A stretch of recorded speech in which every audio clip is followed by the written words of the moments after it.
Hey there, and welcome to Soma Theory. This channel explores the archaeology of ideas, how fundamental concepts like zero, time, language, and consciousness emerged and evolved over thousands of years. These are long, deep dives into the history of human thought. I'd love to hear what you think in the comments.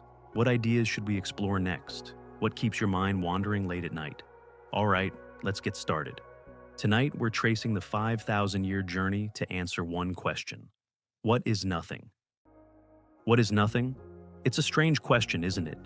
How can we think about something that, by definition, doesn't exist? And yet, you've already thought about nothing today. Perhaps many times. When you checked your bank account. When you counted the minutes until something begins. When you looked at a clock and noted the zero in 10:03. We swim in a sea of zeros without ever really noticing them. They're everywhere. In every number you read, every calculation you make, every digital device you touch, your phone, your computer, the very infrastructure of the modern world, all built on an endless stream of ones and zeros. But here's what's remarkable. For most of human history, zero didn't exist, not as a concept, not as a number, not even as a word. Tonight, we're going to trace the archaeology of an idea, the story of how humanity invented nothing, how we made absence into presence, how we transformed an empty space into perhaps the most powerful concept in all of mathematics. This is the story of zero. Let's travel back in time. Imagine yourself in ancient Rome, around the year 150 CE. You're a merchant, and you need to calculate how much grain you've bought this month. You have 17 sacks from one farmer and 24 from another. In Roman numerals, you write this as 17 times 24. Now, multiply them together. Go ahead, try it in your head. 17 times 24. It's nearly impossible, isn't it? The Roman system, for all its elegance and inscription on monuments and buildings, is a nightmare for calculation. There's no simple way to multiply, no easy method to divide. The symbols, I, V, X, L, C, D, M, they don't work together in a systematic way. Each is its own island, and this was the reality for much of the ancient world. The Egyptians had their hieroglyphic numbers, the Greeks had their alphabetic system, the Chinese had counting rods, all of them sophisticated, all of them the product of brilliant mathematical minds, but all of them missing something fundamental. The problem wasn't just practical, though the practical problems were enormous. Try being an architect, calculating the materials for a temple. Try being an astronomer, predicting the movement of planets. Try keeping accounts for an empire without an efficient way to represent quantities. No, the problem was deeper. It was philosophical. How do you write nothing? How do you represent absence? How do you record that you have no sheep in your pen, no grain in your storehouse, no coins in your purse? The Egyptians simply omitted it. If you had zero, you didn't write anything. The space remained blank. The Greeks were even more resistant. Their greatest minds, Aristotle, Parmenides, Zeno, they wrestled with the concept of nothingness and largely rejected it. Nature abhors a vacuum, Aristotle declared. Emptiness cannot exist. The void is impossible. If nothing doesn't exist in nature, how could it exist in mathematics? This wasn't just ancient superstition. This was serious philosophy.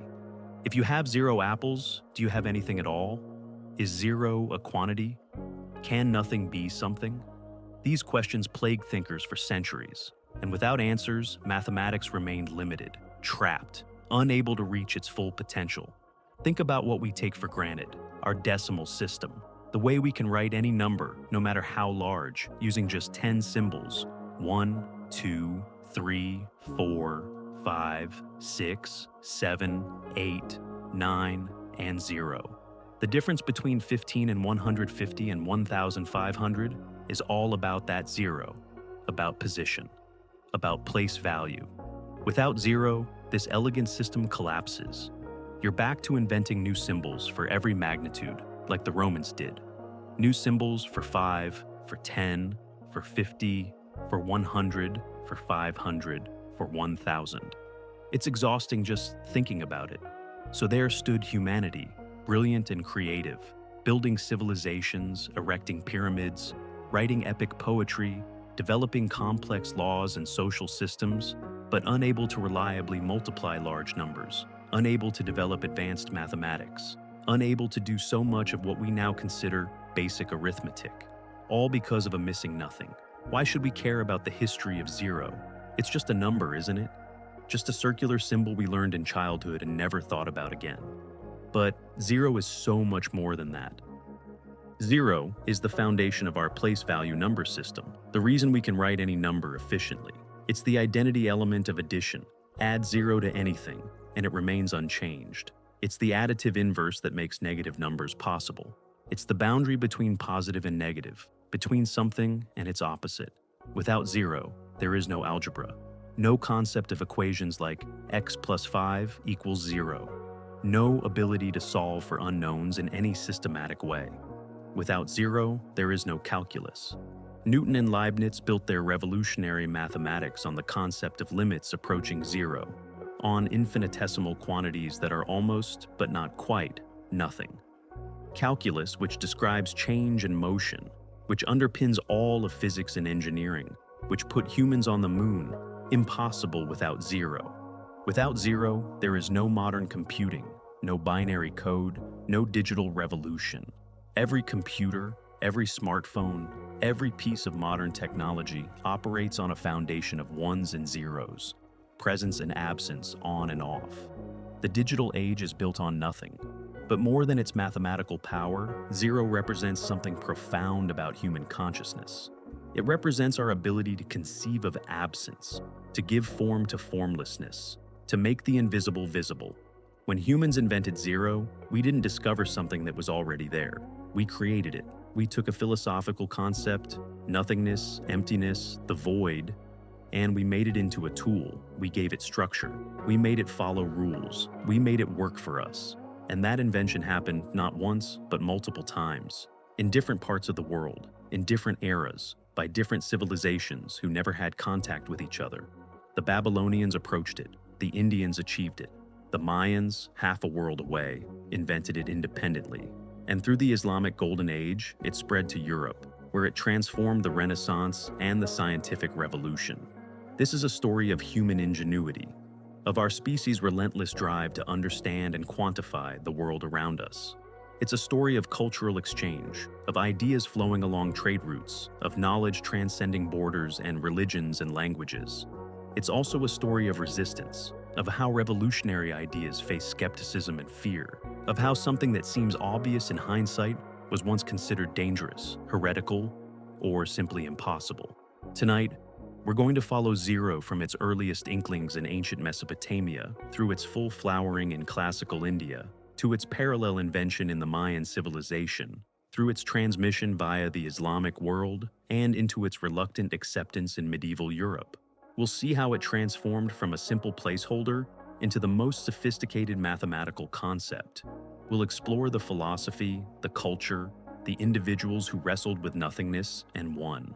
We'll watch as humanity learned to count what isn't there. Our story begins 5,000 years ago, in the land between two rivers, where humans first began to write things down and found themselves facing an unexpected problem. Let's go back, way back. Picture Mesopotamia, the land between the Tigris and Euphrates rivers, around the year 300 BCE. This is ancient Babylon, one of humanity's first great civilizations. The Hanging Gardens, the Code of Hammurabi, ziggurats rising toward the heavens. And in the temples and administrative buildings, scribes pressing wedge-shaped marks into soft clay tablets. These weren't just records of grain shipments and tax collections, though there were plenty of those. Some of these tablets contained mathematics, sophisticated mathematics, calculations that would impress a modern engineer. The Babylonians used a numbering system unlike anything you've seen. While we count in tens, probably because we have 10 fingers, they counted in 60s. Base 60. Sexagesimal, if you want the proper term. Why 60? We're not entirely certain, but there are compelling theories. 60 is remarkably divisible. You can divide it evenly by 1, 2, 3, 4, 5, 6, 10, 12, 15, 20, 30, and 60. Try doing that with 10. This made calculations easier in some ways, especially for the kind of astronomy and timekeeping the Babylonians excelled at. And yes, this is why we still have 60 seconds in a minute and 60 minutes in an hour, why a circle has 360 degrees. The Babylonians reached across 4,000 years to influence how you read your clock this morning. But here's where things get interesting. When you're using a positional number system, where the position of a symbol matters, you run into a problem that the Babylonians were the first to truly grapple with. Imagine you're writing the number 12 in their system. Then imagine you're writing 102. Now, imagine 120. In a positional system, these need to look different. The position matters. But how do you show that a position is empty? In our system, we write 12, 102, and 120. The 0 does the heavy lifting. It holds the place. It says, nothing in this column. The Babylonians faced this exact problem, and around 300 BCE, they came up with a solution. They created a symbol, 2 small wedge marks, slanted, placed side by side. It looked a bit like this, 2 angled lines side by side. This symbol meant nothing here. It was a placeholder, a way to say, skip this position. Let's sit with what an achievement this was. Some Babylonian scribe whose name we'll never know, looked at the ambiguity in their number system and thought, we need a symbol for absence. We need to write down that something isn't there. That transmission happened through one of history's great intellectual flowerings, the Islamic Golden Age, a time when scholars from Baghdad to Cordoba collected knowledge from every corner of the known world, translated it, refined it, and passed it on. Let's set the scene. It's the 8th century CE. The Islamic world is expanding rapidly, creating an empire that stretches from Spain in the west to the borders of India in the east. The Umayyad Caliphate, then the Abbasid Caliphate, an empire spanning 3 continents, connecting cultures that had rarely been in contact before. And with political unity came something remarkable: intellectual curiosity on a massive scale. In 762 CE, the Abbasid Caliph Al-Mansur founded a new capital, Baghdad. It was built to be a center of learning, of culture, of knowledge, and it succeeded beyond anyone's dreams. Within decades, Baghdad became perhaps the most intellectually vibrant city on earth. At its heart was something called Bait al-Hikmah, the House of Wisdom. Now, this wasn't exactly a single building or institution in the way we might think of a university. It was more of a movement, a commitment, a gathering of scholars. But the name captures something essential: a house for wisdom, a place where knowledge was treasured. The Abbasid caliphs, particularly Al-Ma'mun in the early 9th century, sponsored an ambitious project: collect all the world's knowledge. Greek texts on philosophy, mathematics, medicine, astronomy, gather them, translate them into Arabic, Persian wisdom, Indian science, anything of value from any culture, in any language. They sent emissaries to Constantinople to acquire Greek manuscripts. They traded with India for astronomical tables and mathematical treatises. They gathered scholars who could read Sanskrit, Greek, Syriac, Persian, and translate these works into Arabic. This wasn't just about preservation, though that alone would have been valuable enough.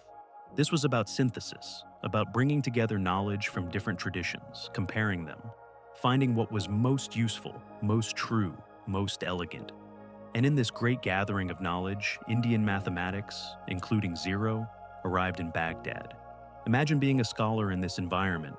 You have access to Euclid's geometry, translated from Greek, Ptolemy's astronomy, and then you encounter the Indian mathematical texts, the elegant decimal system, the concept of 0, the ability to perform calculations with a simplicity and speed that the Greek methods could never match. It must have been revelatory. The Arabic-speaking scholars didn't just passively receive this knowledge, they built on it, extended it, made it their own. They took the Indian innovations and integrated them with Greek geometry and logic, with Babylonian astronomical tables, with Persian algebraic thinking. And they gave us the word we still use today. Around the year 825 CE, a mathematician and astronomer named Muhammad ibn Musa al-Khwarmizmi wrote a book. Its Arabic title was something like On the Calculation with Hindu Numerals, though the original Arabic text is lost, and we know it mainly through later Latin translations. Al-Khwarmizmi was a scholar at the House of Wisdom. Born in Khwarezm, a region in what's now Uzbekistan, he came to Baghdad and became one of the most influential mathematicians in history. Though, interestingly, he probably wouldn't have thought of himself primarily as a mathematician. He was an astronomer, a geographer, an all-around scholar in the tradition of his time. His book on calculation was a textbook, a how-to guide. Here, he was saying to his Arabic-speaking audience, is how the Indians calculate. Here is their number system. Here is how you use it, and here's why it's better than what we've been doing. He introduced the 9 Indian numerals, our 1 through 9, and he introduced 0. In Arabic, he called it Sifr. The word means empty or void. It's a direct translation of the concept from the Sanskrit sunyata. Same idea, different language. Al-Khwarmizmi explained how the positional system works, how each place represents a power of 10, how 0 holds the place when that power isn't needed. He walked through addition, subtraction, multiplication, and division using this system, and he showed through examples and problems how much more efficient it was than the alternatives. But Al-Khwarmizmi did more than just transmit Indian mathematics. He was also an innovator in his own right. He wrote another book, probably his more famous one, called Al-Kitab al-Mukhtasar fi Hisab al-Jabr wal-Muqabala, the compendious book on calculation by completion and balancing. That word al-Jabr, that's where we get algebra. Al-Khwarmizmi was systematizing methods for solving equations, for working with unknowns, for manipulating mathematical expressions. And 0 plays a crucial role in algebra. It's the additive identity, the number that makes equations like x plus 5 equals 0 solvable and meaningful. His name, Al-Khwarmizmi, also gave us a word. When his works were translated into Latin, his name became algorithmi, and from that, we get algorithm, a step-by-step procedure for calculation. Every algorithm in every computer program running right now owes its name to this 9th century scholar in Baghdad. Think about that for a moment. Your phone, your computer, every digital device, they run on algorithms. And that word traces back to a man who was explaining to the Islamic world how to use Indian numerals and 0. Al-Khwarmizmi's work spread throughout the Islamic world. Other scholars built on them. Abu Kamil, who extended algebraic methods. Al-Khariji, who worked with polynomial equations. Al-Biruni, who translated Indian mathematical texts and wrote extensive commentaries. Omar Khayyam, yes, the poet, who was also a brilliant mathematician working with cubic equations. The Islamic Golden Age, from roughly the 8th to the 13th centuries, was a time of extraordinary mathematical development, and 0 was central to it, not just as a placeholder, not just as a curiosity, but as a fundamental tool that enabled increasingly sophisticated mathematics. From Baghdad, the knowledge radiated outward. Scholars traveled. Manuscripts were copied and carried to other cities. Cordoba in Spain, Cairo in Egypt, Damascus, Samarkand. Mathematical knowledge followed the same routes as merchants and pilgrims. The practical advantages were too great to ignore. If you were a merchant calculating profits, the Indian Arabic numeral system was vastly superior to anything else available. If you were an astronomer tracking celestial movements, you needed the precision that this system provided. If you were an administrator managing tax records for an empire, the efficiency was undeniable. The Arabic word Sifr evolved as it spread. In North Africa and Spain, it became Sifr. When it eventually reached Europe, it would transform again into Zephyr, then 0. But also cipher, which originally meant 0, but came to mean any numeral and later a code or encryption. Islamic scholars also grappled with the philosophical implications of 0. The theologian and mathematician Al-Khwarmizmi, a different one, centuries later, wrote about 0 in the context of Islamic theology. How does nothing relate to creation? To God's act of bringing something from nothing? These weren't idle questions. They were serious philosophical and theological inquiries. But unlike in some other cultures, they didn't prevent the adoption of 0. Instead, Islamic scholars integrated it into their worldview. 0 was God's gift, a tool for understanding creation. By the year 1000 CE, The Indian numeral system with 0 was standard throughout the Islamic world. It appeared in mathematical treatises, astronomical tables, commercial records, architectural calculations. It was taught to students. It was used by practitioners in every field that required calculation. And at the edges of the Islamic world, particularly in Spain, where Islamic and Christian cultures met and mingled, European scholars were beginning to notice, to wonder, to think perhaps there's a better way to calculate than Roman numerals. But the transition to Europe wouldn't be smooth. Europe in the Middle Ages was intellectually conservative in many ways. The old methods were entrenched. There were guilds and traditions to protect. And there was suspicion of knowledge coming from the Islamic world, mixed with the religious and political tensions of the Crusades. 0 would face its greatest resistance yet, medieval Europe, around the year 1200. Let's paint a picture of how people calculated, how they kept records, how they did mathematics. Roman numerals were everywhere, carved into the cornerstones of churches, written in account books, used for dates, for quantities, for any number that needed to be recorded. I, V, X, L, C, D, M. The system that had served Rome for over 1,000 years was still the standard. But Roman numerals, as we've discussed, are terrible for calculation. So, how did medieval Europeans actually do arithmetic? The answer: counting boards and the abacus. Physical objects. Pebbles or counters moved along lines or within columns. Each position represented a different magnitude: ones, tens, hundreds. You could add by moving counters, subtract by removing them. With practice and skill, you could even multiply and divide. The people who mastered this, the professional calculators, the accountants, the merchants' assistants, they were called abacists. It was a skilled trade, a profession. There were guilds. There were techniques passed from master to apprentice. There were trade secrets. And there was pride. These abacists were good at what they did. They could calculate quickly, accurately. They could keep complex accounts. They were essential to commerce, to administration, to the functioning of medieval society. Now, imagine someone comes along and says, "There's a better way. You don't need your counting board. You don't need your counters. Just write these strange symbols on paper, including this weird circle that means nothing, and follow these procedures." How would you react? With skepticism, probably. With suspicion. Maybe with hostility. Your livelihood depends on your skill with the abacus. Your professional identity is built on this expertise. And now someone wants to replace it with, what? Marks on paper? Foreign symbols from the Islamic world?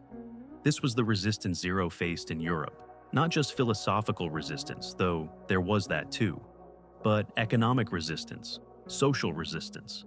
The resistance of people whose entire way of working was being challenged. And there was another problem. The new numerals, including 0, were easy to forge or alter. Look at Roman numerals. Changing an X to an L is obviously fraudulent. But with Hindu Arabic numerals, a 0 could become a 6 or a 9 with a simple curve added. A 1 could become a 4 or a 7. For financial records, for legal documents, this was concerning. Some Italian city-states actually banned the use of Arabic numerals for official records. Florence in 1299 forbade bankers from using them. The concern was fraud, but also perhaps protectionism, protecting the established guilds and their methods. The church had its own concerns. This knowledge came from the Islamic world, with which Christian Europe was in conflict during the Crusades. There was religious suspicion, and there were philosophical questions. How can nothing be something? How can you calculate with absence? The old Aristotelian philosophy still held sway in universities. Nature abhors a vacuum. The void cannot exist. And if the void cannot exist in nature, how can it exist in mathematics? These weren't trivial objections. These were serious intellectual, economic, and social barriers. 0 and the numeral system it enabled faced an uphill battle. But change has a way of arriving through unexpected channels. In this case, through a young Italian merchant traveling in North Africa. His name was Leonardo of Pisa, though we know him as Fibonacci, probably a contraction of Filius Bonacci, son of Bonacci. He was born around 1170 in Pisa, one of the great merchant republics of medieval Italy. Fibonacci's father was a merchant and a customs official, and his work took him to Bougia, a port city in what's now Algeria. Young Leonardo went with him, and there, in North Africa, in the bustling markets and trading houses, he encountered Arabic mathematics. He was fascinated. Here was a system for calculation that was elegant, efficient, powerful, nothing like the cumbersome methods he'd learned in Italy. He studied with Arab mathematicians. He traveled to Egypt, to Syria, to Greece, to Sicily, anywhere he could learn more about this system. And in 1202, when he was around 30 years old, he published a book, Liber Abaci, the Book of Calculation. Now, before we go further, we should clarify something. Abaci here doesn't mean the counting board. It's a broader term for calculation.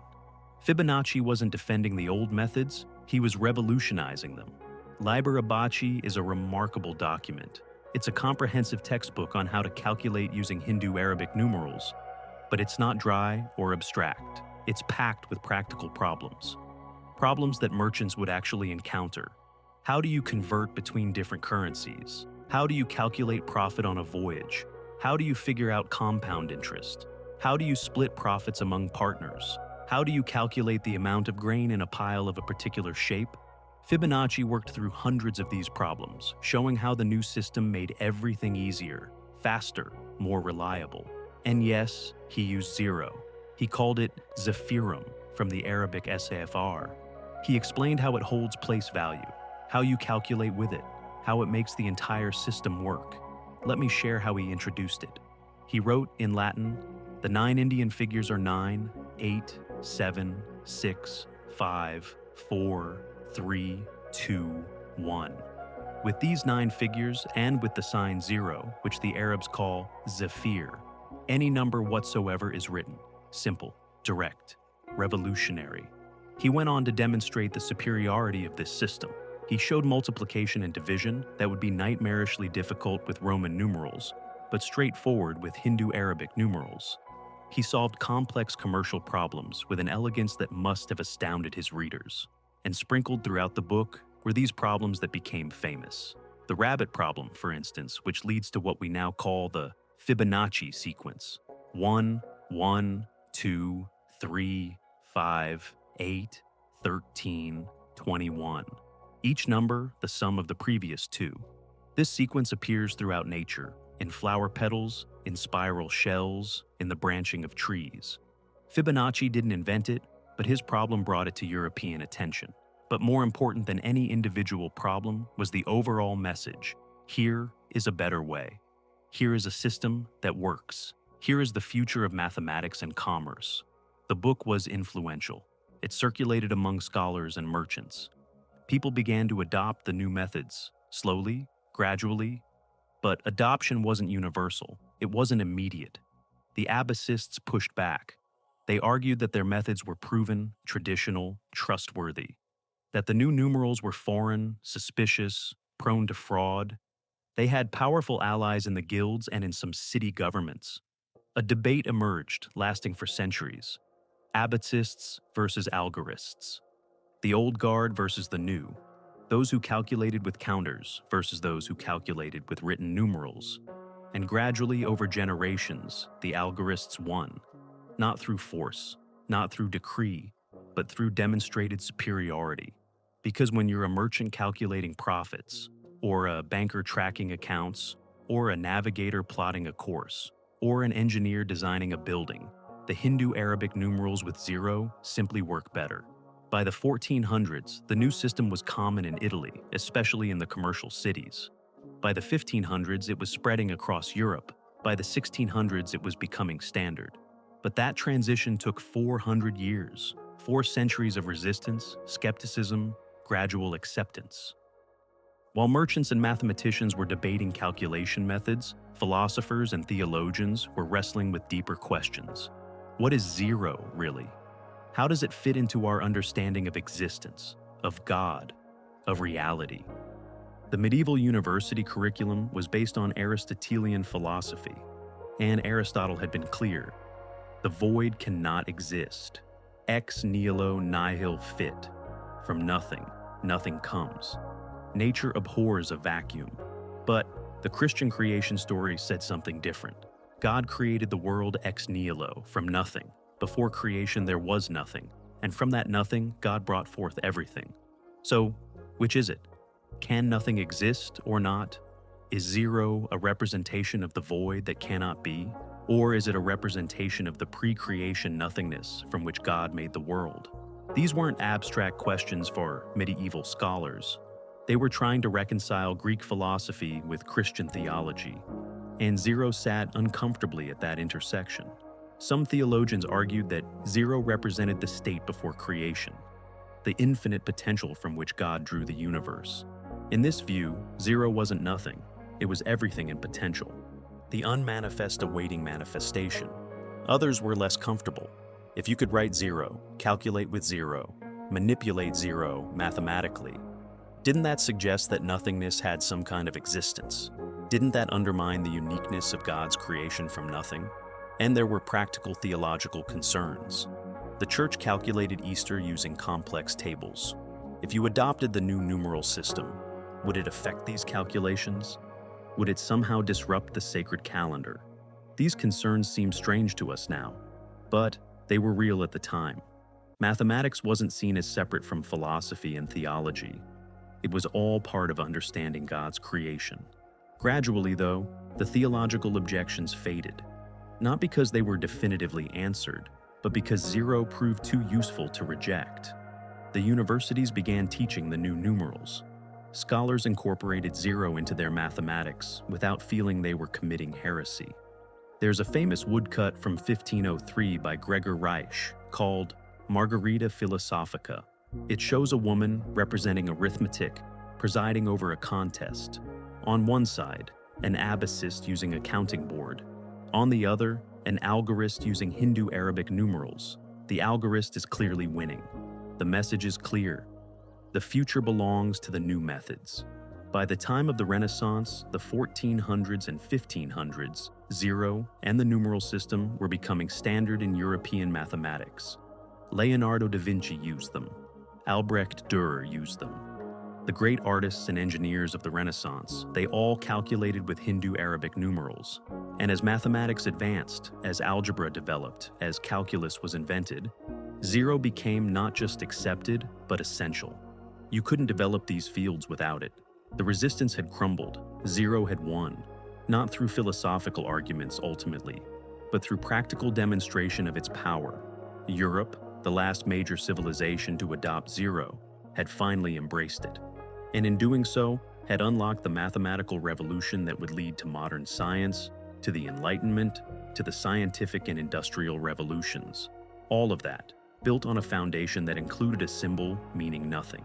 Now we enter an era of explosive mathematical development, the 16th, 17th, and 18th centuries, the age of Galileo, Descartes, Newton, Leibniz, Euler, the scientific revolution, the Enlightenment, and underlying all of it, enabling all of it, is zero. With zero fully accepted and integrated into European mathematics, doors began opening that had been locked for centuries. Mathematical concepts that were impossible without zero suddenly became not just possible, but natural. Let's start with something that seems simple but is actually profound: the coordinate system. The graph you might remember from school. In 1637, René Descartes published a work that included what we now call Cartesian coordinates. You know this system, the x-axis and y-axis meeting at a point. That point, that origin, is zero. The point 0, 0. Think about what this enables. Suddenly you can turn shapes into equations. A circle can be written as x squared plus y squared equals r squared. A straight line becomes y equals mx plus b. Geometry and algebra merge into one unified system, and at the center of it all is zero, the origin, the reference point, the place from which all measurements are made. Without zero, this doesn't work. You could choose some other point as your reference, sure, but then all your equations become messy and complicated. Zero is the perfect origin because it's the natural starting point. Add zero to anything, and it stays the same. Descartes probably didn't think of himself as making zero central to geometry. He was just solving problems, finding elegant ways to represent relationships. But 0 was essential to his method. It was the invisible foundation. Then there's the number line, another concept that seems obvious now but required 0 to make sense. Negative numbers had been controversial for centuries. How can you have -5 apples? What does that even mean? You can't hold negative apples in your hand. For a long time, people thought negative numbers were nonsense. But put 0 on a number line, and suddenly negative numbers make perfect sense. Picture a line stretching in both directions. 0 sits in the middle. Positive numbers march off to the right. 1, 2, 3, 4. Negative numbers march off to the left. -1, -2, -3, -4. 0 is the boundary, the dividing line. Positive on one side, negative on the other. The balance point between owing and having. This simple visualization changed everything. Negative numbers weren't mysterious anymore. They were just the mirror image of positive numbers reflected across 0. And suddenly, equations like x plus 5 equals 0 made perfect sense. X equals -5. Simple. And then came calculus. Perhaps the greatest mathematical achievement of the 17th century, developed independently by Isaac Newton in England and Gottfried Wilhelm Leibniz in Germany around the 1680s. Calculus is the mathematics of change, of motion, of how things grow and shrink and move through space and time. It's how we calculate the speed of a falling object at any exact moment, how we determine the area under a curve, how we understand rates of change. And calculus is fundamentally built on 0, or more precisely, on the concept of approaching 0 without ever quite getting there. Here's the idea. Imagine you're driving a car, and you want to know your exact speed at one specific instant, not your average speed over an hour, not over a minute, your speed at one single moment in time. How do you calculate that? Well, speed is distance divided by time, but at a single instant, you haven't traveled any distance and no time has passed. 0 divided by 0. That doesn't work. But here's the clever part. You can calculate your speed over a very small amount of time, say 1 second. Then calculate it over an even smaller amount of time, 1/10 of a second, 100th of a second, 1/millionth of a second.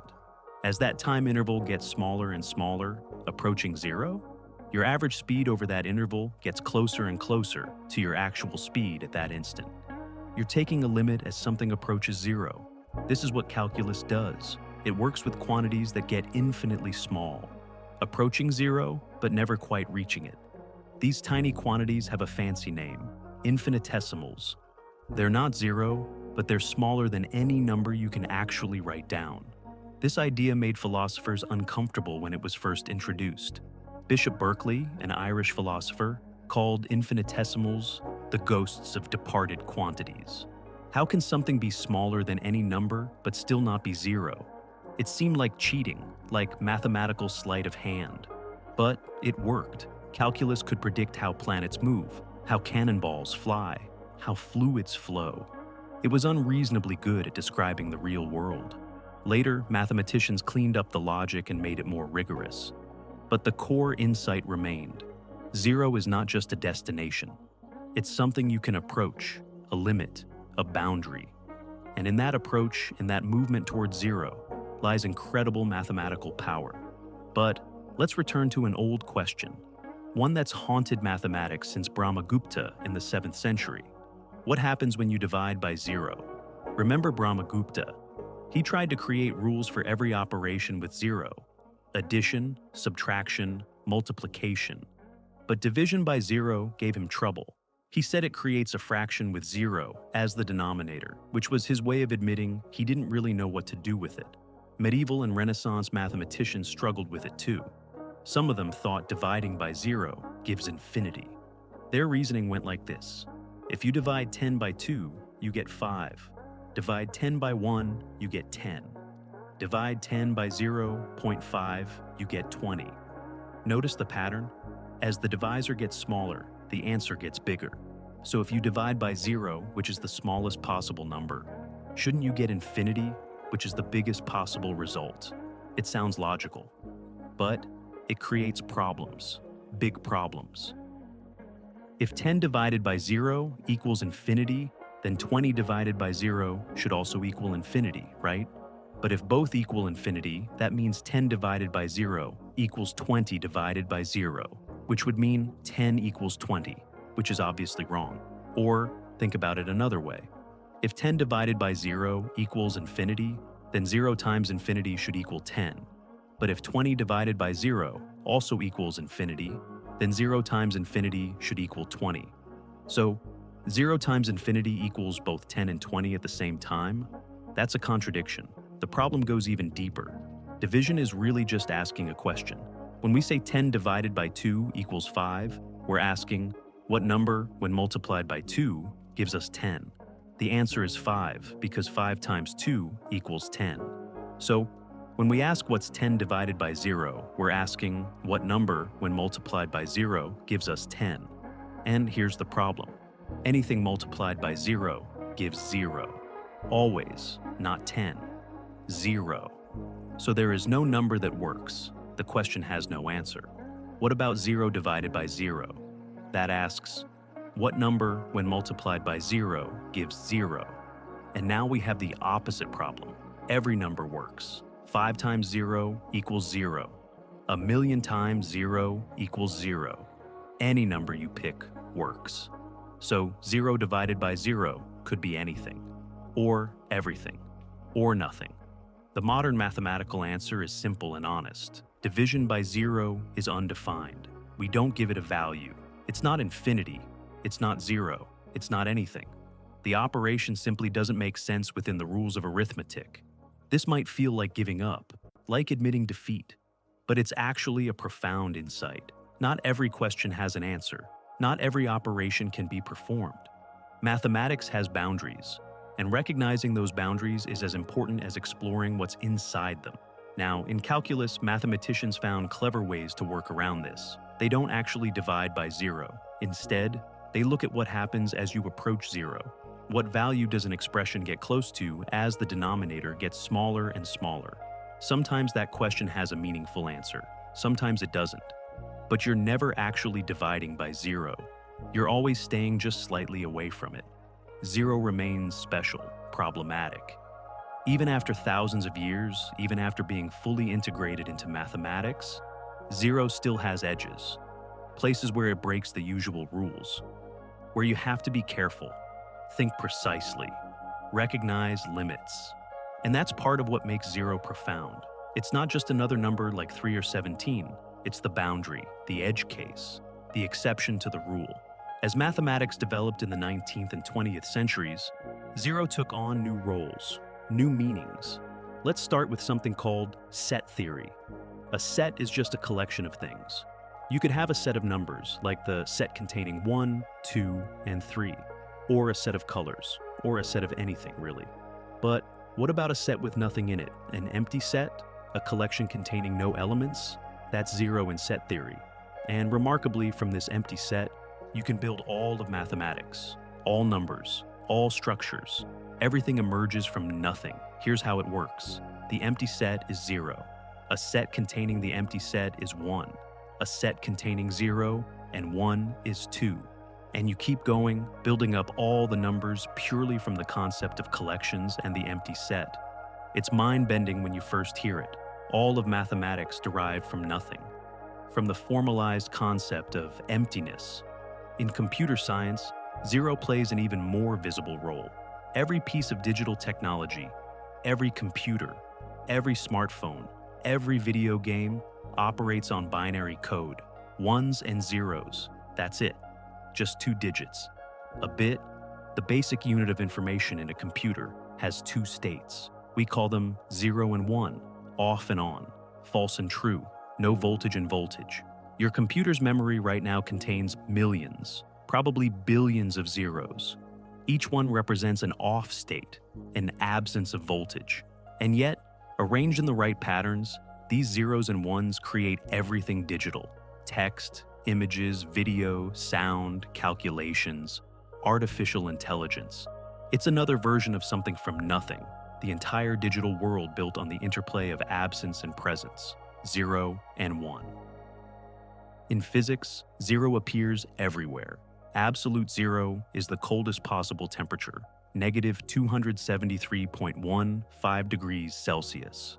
At absolute zero, theoretically, atoms would stop moving entirely, though in practice, quantum mechanics prevents this from happening completely. There's also something called zero-point energy. Even at absolute zero, even when everything should be perfectly still, quantum mechanics tells us there's still energy present. The vacuum of space isn't truly empty. It seethes with quantum fluctuations. Particles pop in and out of existence. The void turns out to be full of activity, vibrating around zero. Zero shows up as reference points throughout science.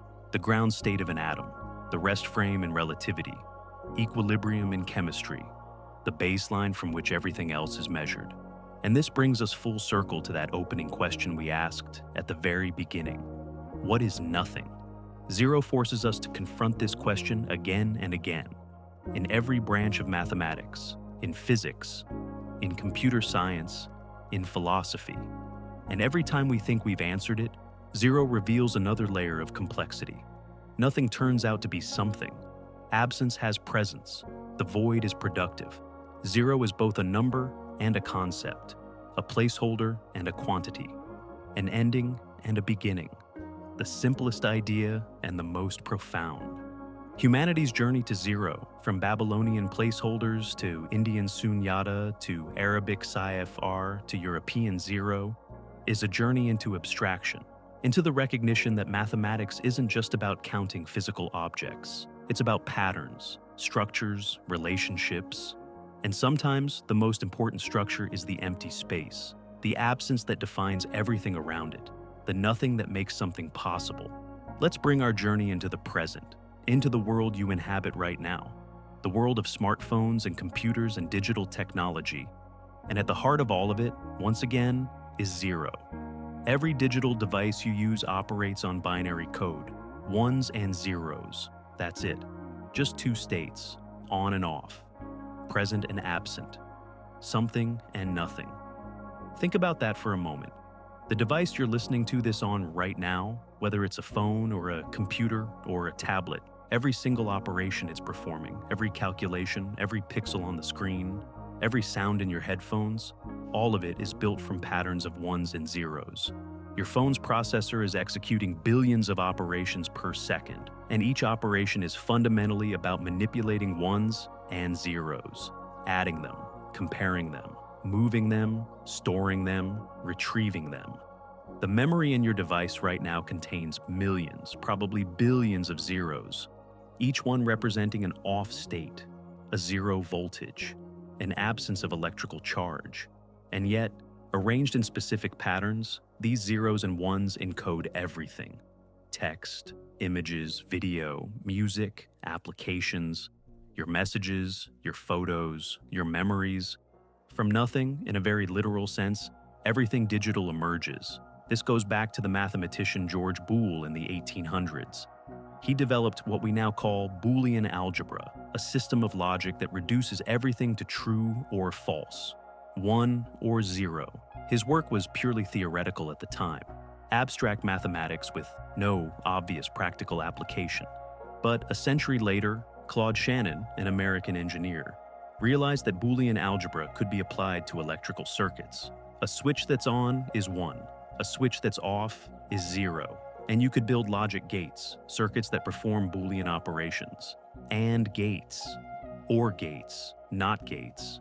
String enough of these together and you can build a computer, an adding machine, a processor, an entire digital world. And the foundation of it all? Zero. The concept of off. The representation of absence. When you type on a keyboard, each letter is converted into a pattern of ones and zeros. The letter A might be 0, 1 0, 0, 0, 0, 0, 1 in ASCII code. That's 8 bits, 8 binary digits, 4 zeros and 4 ones arranged in a specific pattern. When you take a photo, the image is divided into pixels, and each pixel's color is encoded as numbers, ultimately ones and zeros. Millions of them, billions of them, all stored as patterns of electrical charge, present or absent. When you stream a video, You're receiving a continuous flow of ones and zeros through the air or through cables. Your device decodes them, turns them back into images and sound, all in real time. The internet itself is built on this. Every website, every email, every video call, it's all ones and zeros flowing through fiber optic cables and wireless signals. Packets of data, each one a carefully structured collection of binary digits. And at any given moment, roughly half of those digits are zeros, absences, nothings. And yet they're as essential as the ones. You can't have a binary system with only one value. You need both. Presence and absence, something and nothing. It's poetic in a way.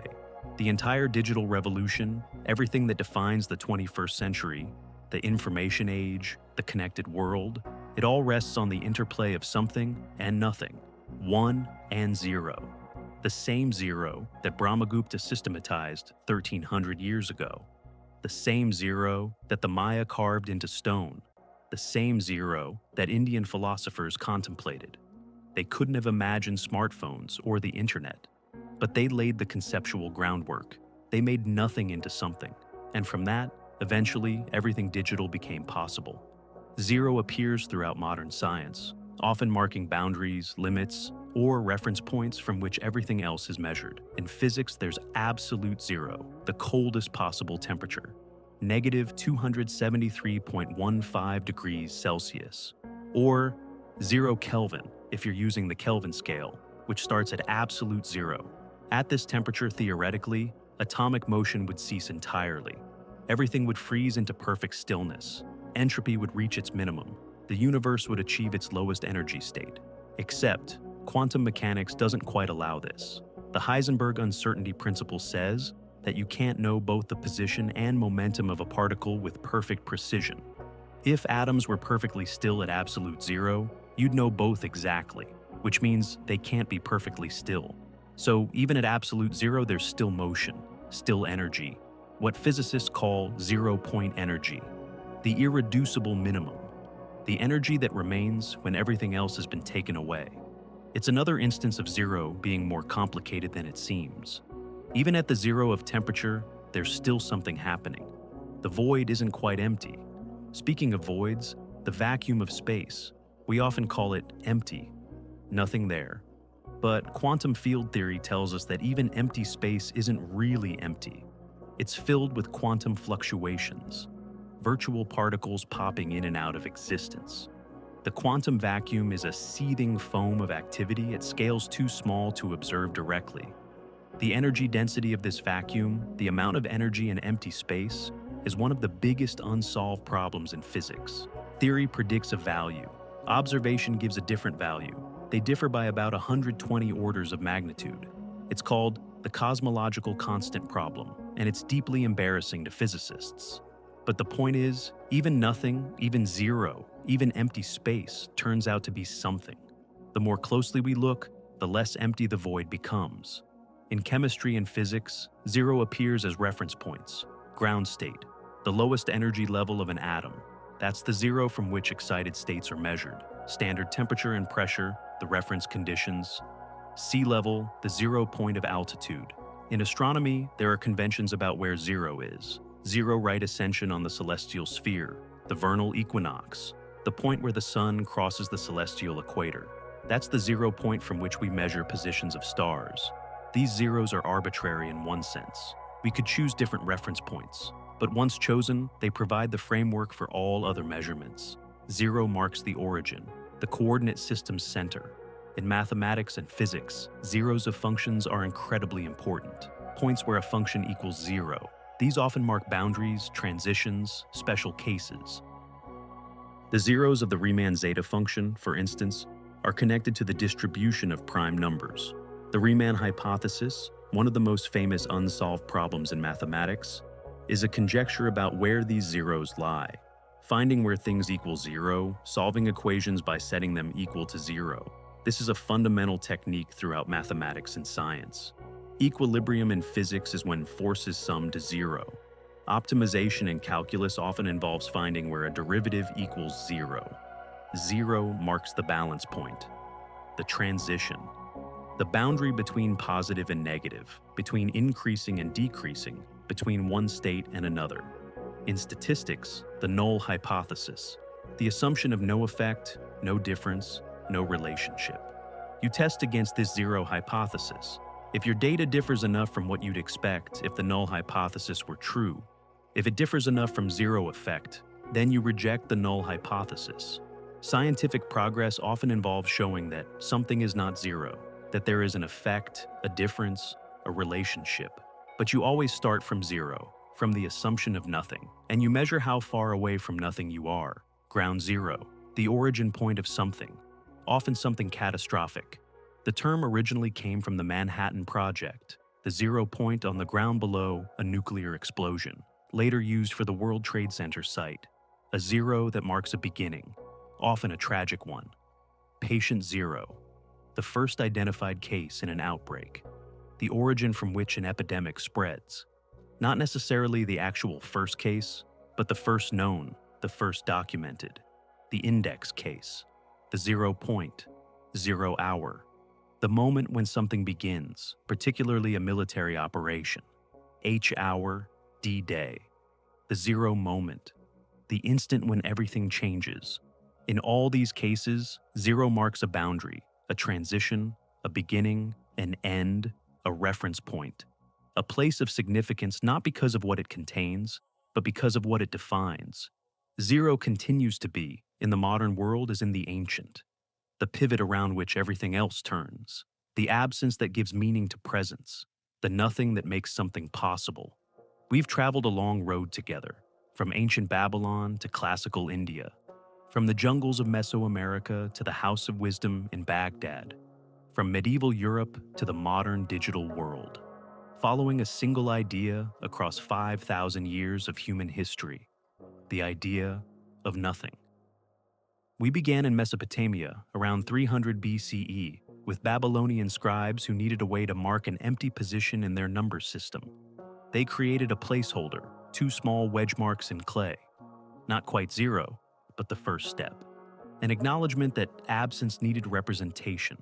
We moved to India, where mathematics and philosophy converged, where Buddhist and Hindu concepts of emptiness made the leap to 0 feel natural, where Brahmagupta, in 628 CE, wrote down the first systematic rules for calculating with 0, where the decimal place value system, elegant and powerful, emerged and changed everything. We discovered that halfway around the world, the Maya had independently arrived at the same idea, their shell symbol marking completion and beginning. 0 as the start of their long count calendar, a different philosophy, but the same mathematical insight. Proof that 0 isn't arbitrary. It's something fundamental that mathematical civilizations discover when they reach sufficient sophistication. We followed 0 westward through the Islamic Golden Age. Al-Khwarmizmi in Baghdad, translating Indian mathematics, introducing it to the Arabic-speaking world. The word cipher, meaning empty, beginning its transformation into our word 0. Islamic scholars building on these foundations, developing algebra, refining astronomy, transmitting knowledge across their vast empire.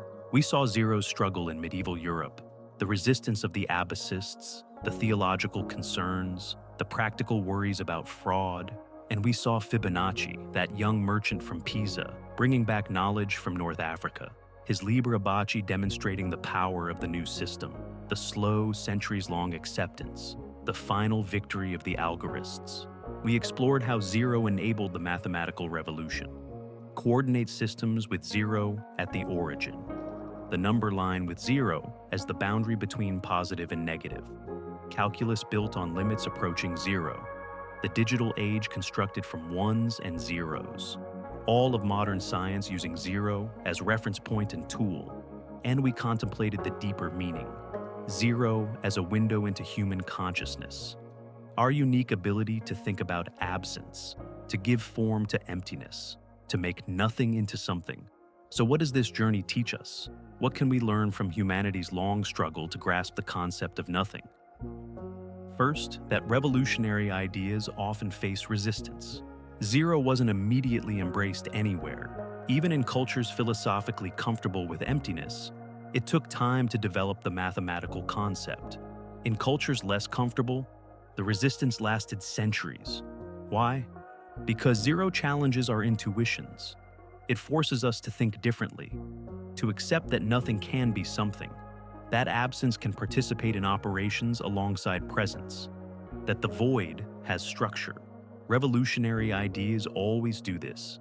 They ask us to see the world differently, to abandon comfortable assumptions, to make cognitive leaps that feel unnatural at first. And we resist. We cling to what we know, what feels right, what's always worked.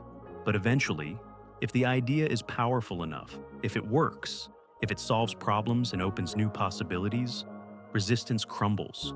Not all at once, not everywhere simultaneously, but gradually, inexorably, the new idea spreads. Because truth, especially mathematical truth, has a way of insisting on itself. Second, that different cultures can reach the same truths through different paths. The Indians came to zero through philosophical comfort with emptiness. The Maya through their cyclical concept of time and completion. They used different symbols, embedded the concept in different philosophies, gave it different meanings. But mathematically, they arrived at the same place. Because mathematics at its deepest level is universal. A proof is a proof. The properties of zero are the properties of zero, regardless of who discovers them or how they describe them. This suggests something profound about the nature of mathematical truth. It's not arbitrary. It's not merely a human construction. There's something real there, something that different cultures and different times can discover independently. Mathematics is, in some deep sense, about the world, not just about our thoughts. Third, that sometimes the most important thing is what's not there. Zero teaches us to pay attention to absence, to negative space, to what's missing. In mathematics, the zeros of a function often tell you more than any other points. In music, the rests between notes give structure to the melody. In art, the empty space defines the form. In language, what we don't say carries meaning. Absence shapes presence. The void gives form to what surrounds it. Nothing makes something possible. This is true beyond mathematics. In life, what we choose not to do is often as important as what we do. The opportunities we decline, the words we don't speak, the paths we don't take. These absences shape our lives as much as our actions. Fourth, that abstraction is one of humanity's greatest powers. Zero is pure abstraction. It doesn't correspond to anything you can see or touch or count. It's a concept, an idea, and yet it's real in its own way. It has properties, it does things, it matters. The ability to think abstractly, to work with concepts that have no physical referent, this is perhaps uniquely human, or at least uniquely rare. It's what allowed us to develop mathematics, science, philosophy, art. It's what makes us human, and zero is one of the crowning achievements of that abstract thinking. We took absence, which by definition doesn't exist, and we made it exist. We gave it form. We made it work. We built a mathematical universe on a foundation that includes nothing. Let's return one final time to that opening question. What is nothing? We've spent hours exploring this question. We've seen how different civilizations answered it, how it challenged and perplexed the greatest minds, how it enabled revolutions in thought. And the answer?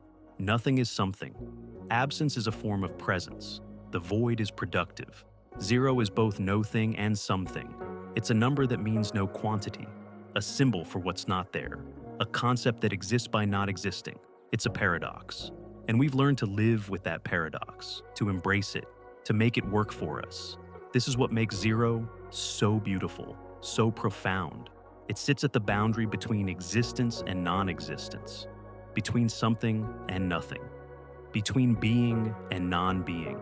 And from that boundary, from that edge, from that 0 point, everything else emerges. Mathematics begins with zero. The number line extends from zero. Coordinates originate at zero. The digital world is built on 0 and 1. Science measures from zero. Our understanding of quantity and absence, of positive and negative, of presence and void, all of it is structured around this impossible concept we call zero.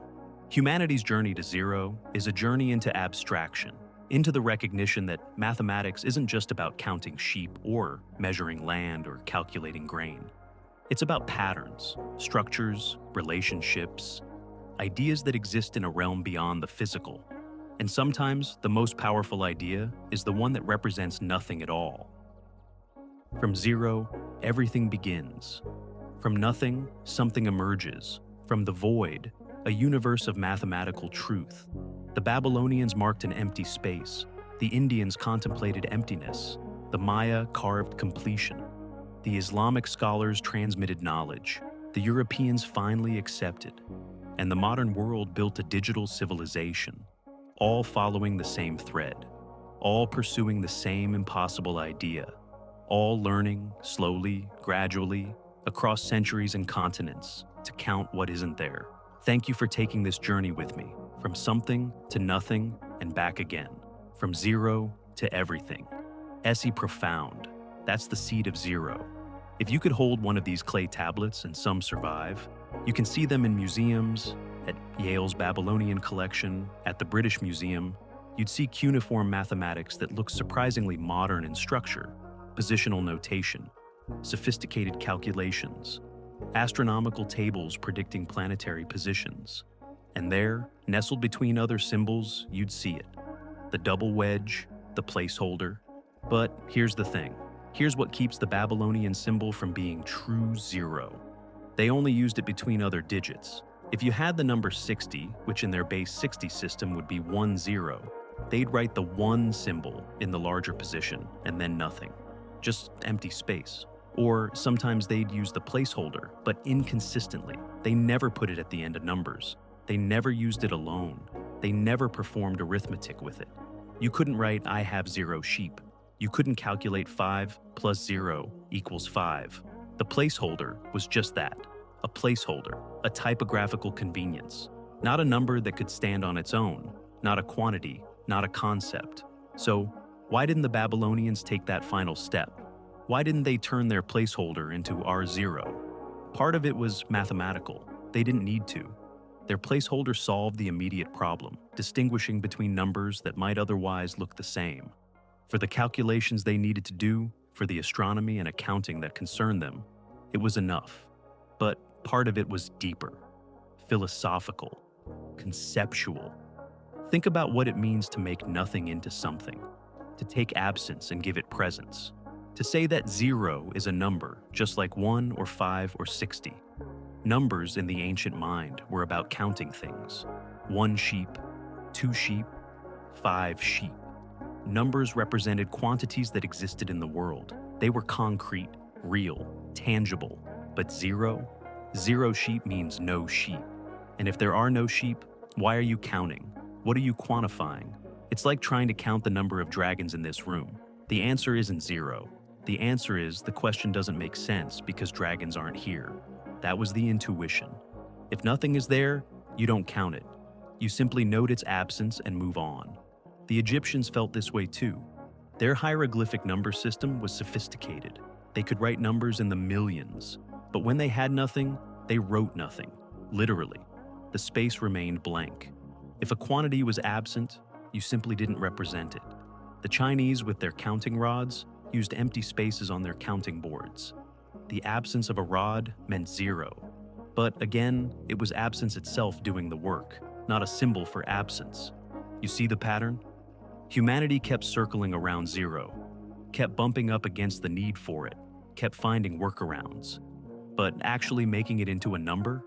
That required something more. It required a conceptual leap, from placeholder to number, from absence to presence, from nothing to something. Think about that jump. Really think about it. You need to simultaneously hold 2 contradictory ideas. 0 is nothing. 0 is something. It's a number that represents no quantity. It's a symbol that can participate in mathematics, even though it means not there. The Babylonians got close, closer than anyone had before. Their tablets, pressed into clay and fired hard, carried this proto-0 across centuries. When Alexander the Great conquered Babylon in 331 BCE, Greek scholars encountered these tablets. The knowledge spread, it influenced, it percolated. But the Greeks, for all their mathematical genius, Pythagoras, Euclid, Archimedes, they never made the jump. They had geometric mathematics, beautiful, elegant, profound, but largely divorced from the idea of nothing. In fact, some Greek philosophers explicitly rejected the void. We mentioned Aristotle earlier, but it goes deeper. Parmenides argued that non-being cannot exist because you cannot think about what doesn't exist. Zeno's paradoxes played with infinite division, but stopped short of nothing. The Greek mind was uncomfortable with absence. So, the Babylonian placeholder remained just that. A clever notational trick. Important, yes. A stepping stone, absolutely. But not yet zero.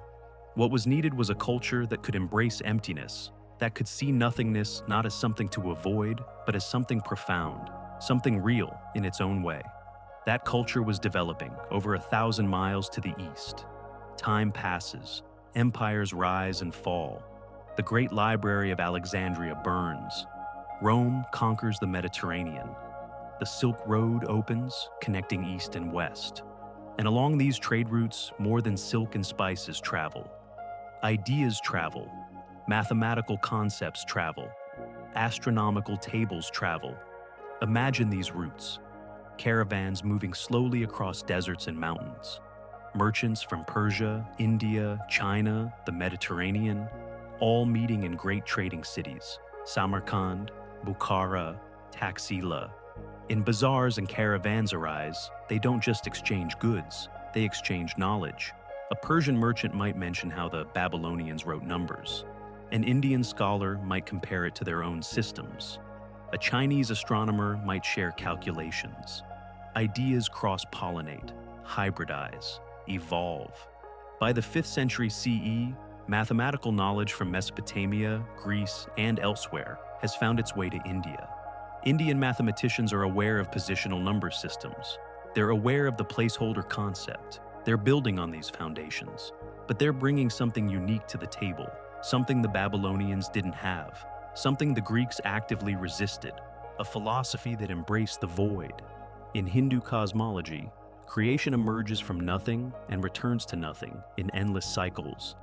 The universe breathes in and out of existence.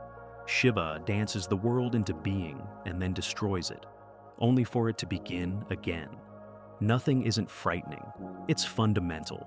In Buddhist philosophy, there's a concept called shunyata.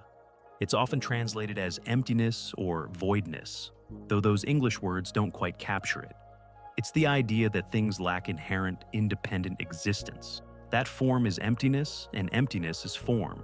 That the void is not barren, but pregnant with possibility. Buddhist monks meditate on emptiness. Hindu ascetics contemplate the dissolution of the self. These aren't fringe ideas. This is mainstream philosophy. Emptiness is something to be understood, explored, even celebrated. Now bring that philosophical framework to mathematics. Bring that comfort with nothingness to the problem of the placeholder. Suddenly the leap doesn't seem so strange. Nothing can be something. Absence can have presence. The void can be quantified.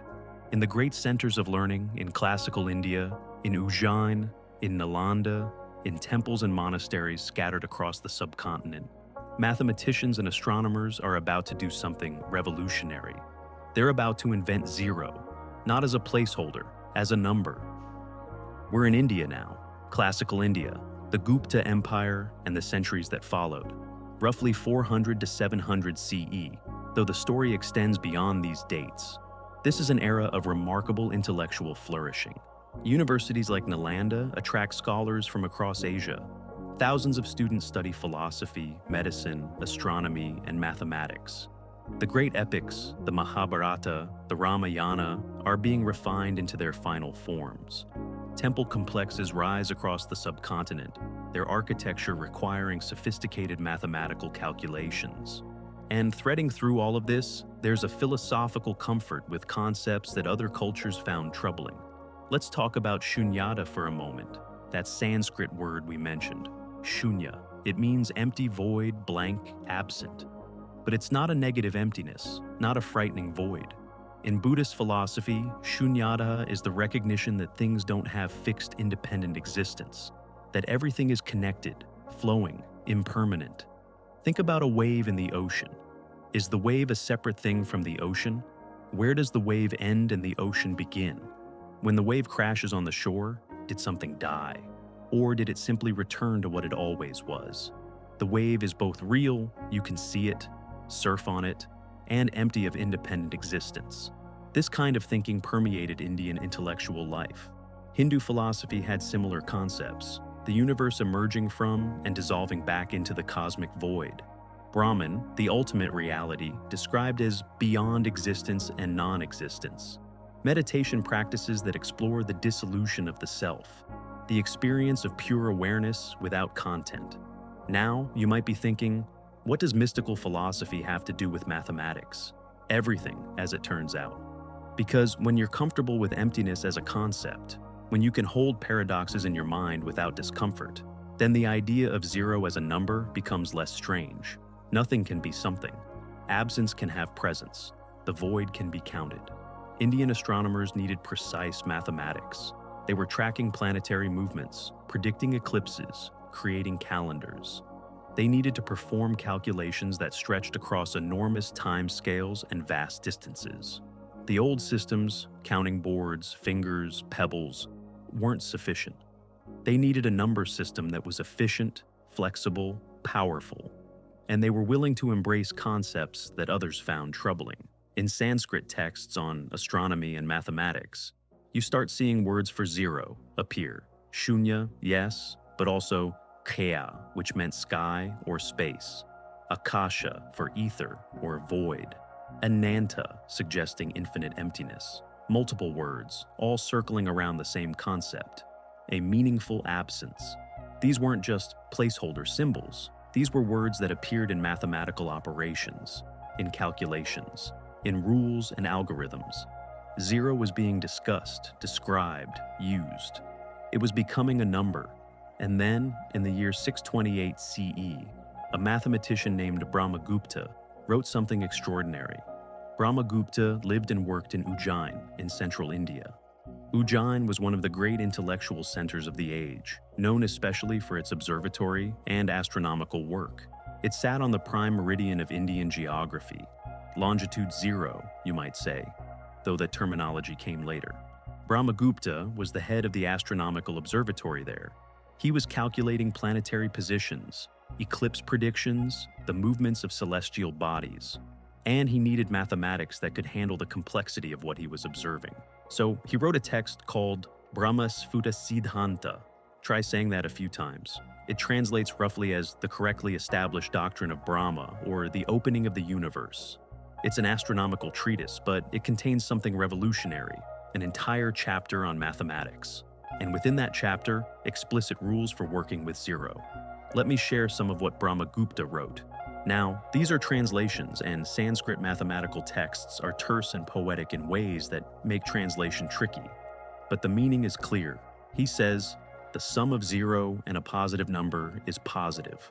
The sum of zero and a negative number is negative. The sum of zero and zero is zero. Read that again slowly. He's not just using zero as a placeholder. He's performing arithmetic with it. He's treating it as a number that participates in operations. He continues, a positive number subtracted from zero is negative. A negative number subtracted from zero is positive. Zero subtracted from zero is zero. He's giving zero a place on the number line. It's the boundary, the pivot point between positive and negative. Subtract something from nothing and you go into the negative. This is profound. The product of zero and any number is zero. Multiplication. Zero multiplied by anything gives zero. He's established zero as what we'd now call an absorbing element for multiplication.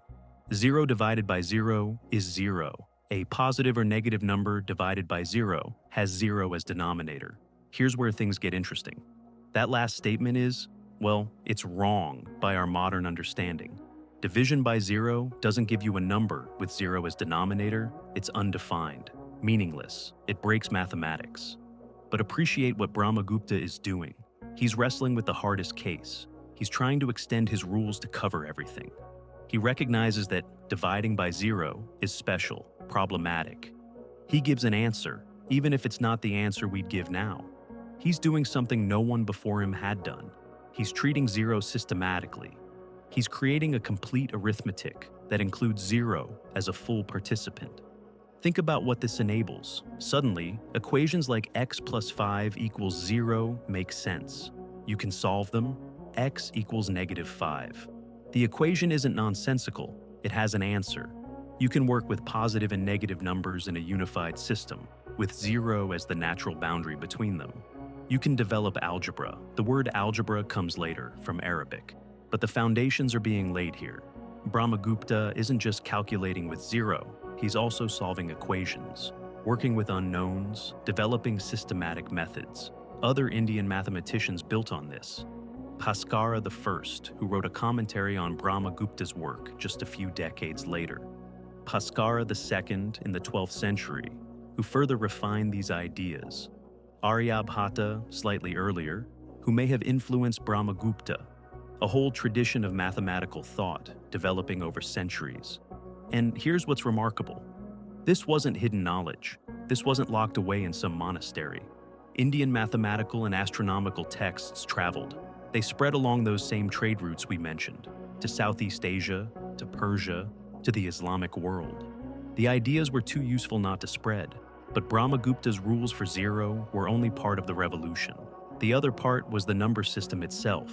The Indian system used 9 symbols, the ancestors of our modern 1 through 9 plus 0. That's it, 10 symbols. And with those 10 symbols, you could write any number at all. 100, 100, 1 million, 100, 0000, 153,204,917, 1532,04917. The elegance is breathtaking. Each position represents a power of 10. Ones, tens, hundreds, thousands, and so on. The symbol tells you which digit. The position tells you the magnitude. And 0 holds the place when a particular power of 10 isn't needed. Compare this to Roman numerals. To write 1,888, you need 1,788. 11 symbols. And try multiplying that by something. Try dividing it. The system simply doesn't support efficient calculation. With the Indian decimal system, 1,888 multiplied by 7 is a straightforward operation you learned in elementary school. This system is sometimes called Hindu-Arabic numerals. Because of how it spread, we'll get to that. But make no mistake, this is an Indian invention. The symbols, the place value, the inclusion of 0, the systematic approach, all Indian. And 0 is what makes it work. Without 0, place value collapses. How do you write 101, or 1001, or 1 million? You need 0 to hold those empty positions, to mark where tens or hundreds or thousands aren't present. Evidence of this system appears in inscriptions across India and Southeast Asia, in temples, on copper plates, in manuscripts. The Gwalior inscription from the 9th century shows the number 270 written with a small circle for 0. The symbol had evolved from a dot to a small circle, variations depending on region and time, but the concept was consistent. This wasn't just theoretical mathematics. Merchants used it for accounting. Astronomers used it for their tables. Engineers used it for construction. It was practical, efficient, powerful, and it was about to change the world. So, why India? Why did Indian mathematicians succeed where others had approached but not quite reached?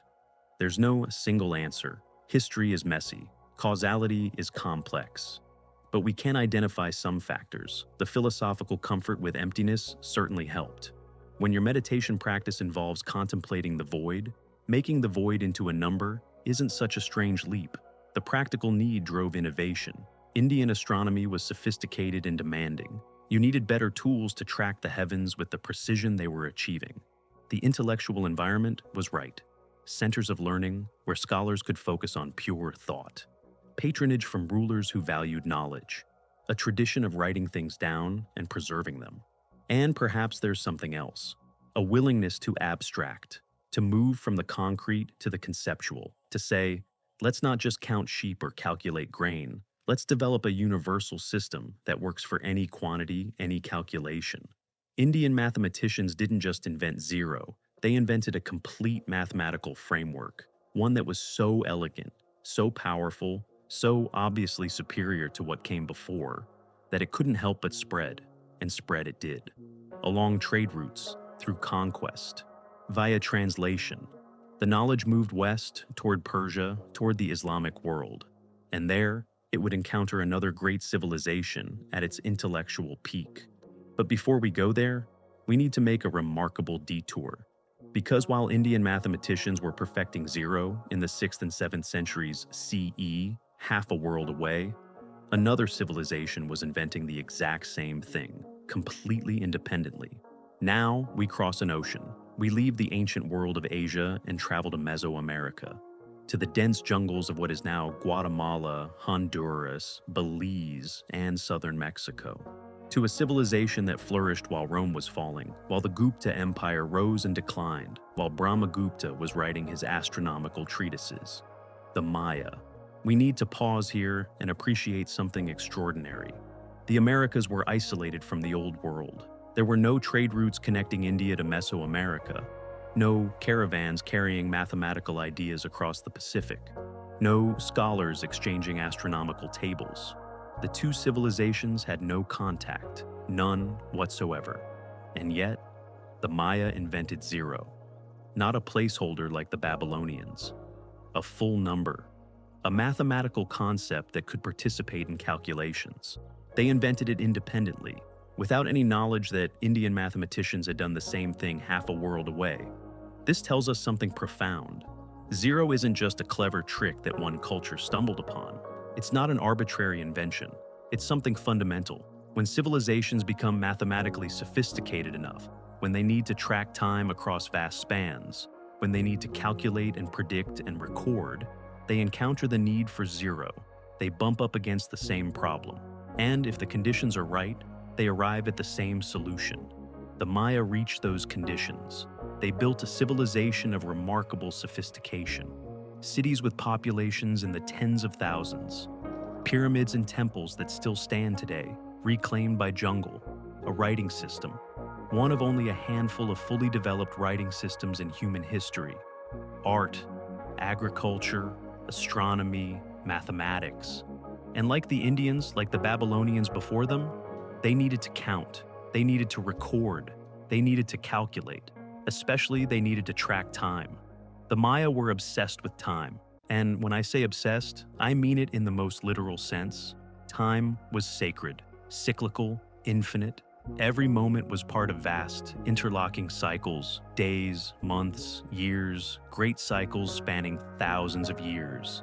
They had multiple calendar systems running simultaneously.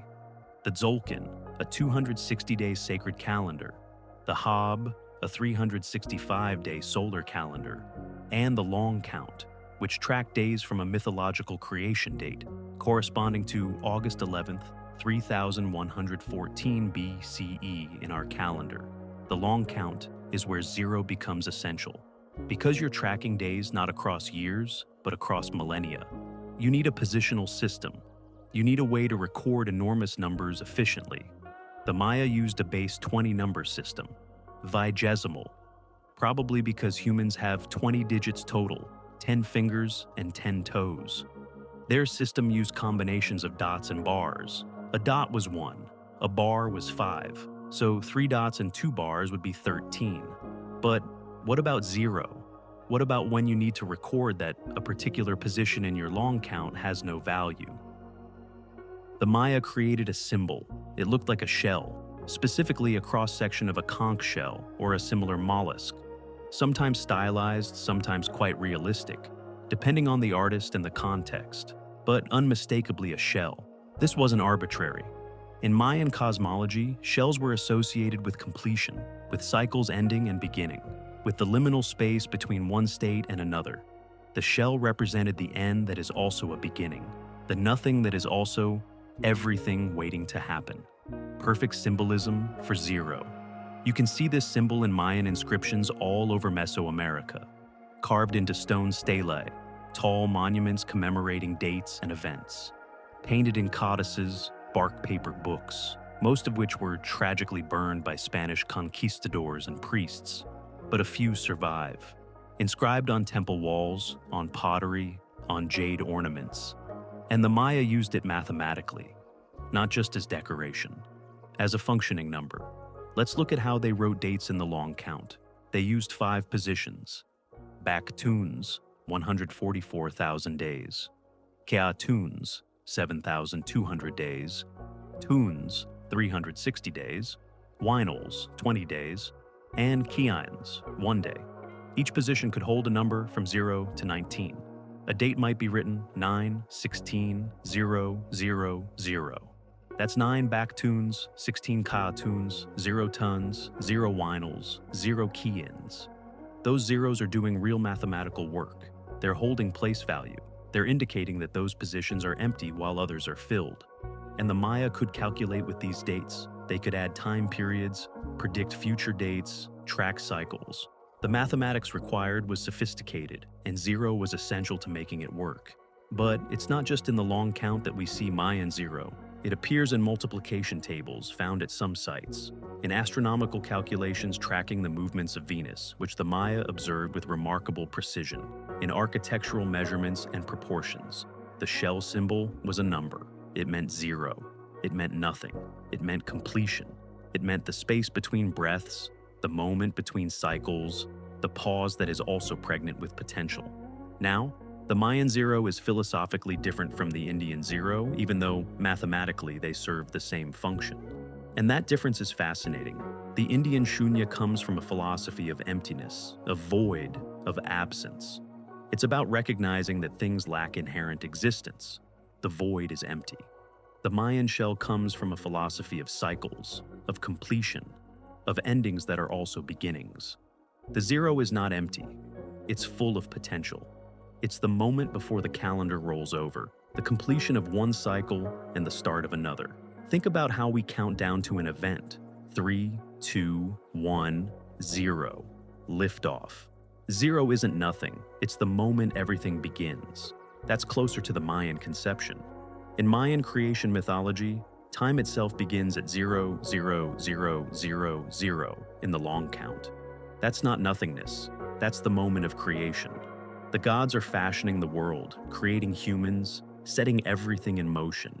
0 is the most significant moment, the origin point from which everything flows. This is different from thinking of 0 as pure absence. It's 0 as completion, as fullness rather than emptiness, as the end of one thing that makes space for the next thing. And yet, despite this philosophical difference, the mathematical function is the same. The shell holds place value in a positional number system. It allows the Maya to write any number. It participates in calculations. It enables the sophisticated astronomy and timekeeping that the Maya are famous for. 2 cultures, 2 completely different philosophies, 2 different symbols, a dot or small circle in India, a shell in Mesoamerica. No contact between them. Separated by an ocean and by centuries in their development. And yet, both arrived at 0. This is one of the most beautiful examples of convergent evolution in human thought.